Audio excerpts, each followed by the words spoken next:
বন্ধুরা নমস্কার। আশা করি আপনারা ভালো আছেন। আজকে যে আমাদের বিষয় ওইটা হচ্ছে বাচ্চা এবং বড়দের অন্ডকোষ বড় হয়ে যাওয়া, যাকে ইংরেজিতে বলি আমরা টেস্টিক্যাল সোয়েলিং। টেস্টিক্যাল সোয়েলিংয়ে অনেকগুলো কারণ হয় যেটা বড় হয়ে যায়। 1 নম্বর হয় চোট লাগা, 2 নম্বর হয় ভেতরে জল জমে যাওয়া।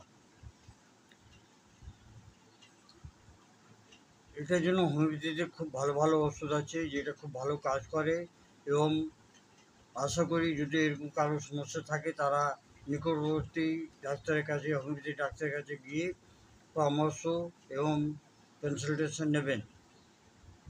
সবচেয়ে প্রথম ওষুধ যেটা হচ্ছে চোট লাগার জন্য, যদি টেস্টিস যদি বড় হয়ে যায়, বেড়ে যায়, তাহলে হচ্ছে আর্নিকা। আর্নিকা ওষুধই 30 দিনে 4 বার দিতে থাকবে। এবং যাদের খুব বেশি সর্দি কাশি হয় তাদের জন্য স্পঞ্জিয়া খুব ভালো কাজ করে 30 সর্দি কাশি এবং তার সঙ্গে টেস্টিস যদি বড় হয়ে যায়। আরেকটা ওষুধ মনে থাকবেন, রোডেনড্রন। রোডেনড্রন আমি এটা লিখব ডিসক্রিপশানে, এটা আপনারা মনে রাখবেন।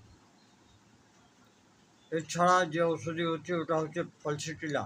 পালসিটিলা খুব ভালো ওষুধই, এটা দিনে 3 থেকে 4 বার দেবেন। মনে রাখবেন সব ওষুধ একসঙ্গে মিশিয়ে কোনো সময় দেবেন না। একটা ওষুধ দেওয়ার 15 থেকে 20 মিনিট পর দ্বিতীয় ওষুধটা দেবেন। একটা ওষুধ আছে তাকে কোনোদিন ভুলে যাবেন না, তো সেটা হচ্ছে অ্যাম্প্লিওসিস। অ্যাম্প্লিওসিস 6 দিনে 4 বার দিতে থাকবেন। বাচ্চাদের যদি অন্ডকোষ যদি বড় হয়ে যায়, টেস্টিস যদি বড় হয়ে যায়, তাহলে ক্যালকেরিয়া ফ্লোর 6x।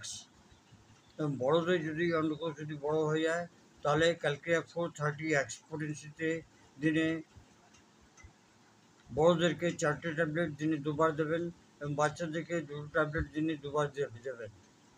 আশা করি এই ছোটো ভিডিও আপনাদের পছন্দ হবে। পছন্দ হলে দয়া করে আপনারা আপনাদের প্রিয়জনকে অবশ্যই পাঠাবেন, তারাও যাতে জানতে পারে। ধন্যবাদ। Long live homeopathy, long live Hahnemann.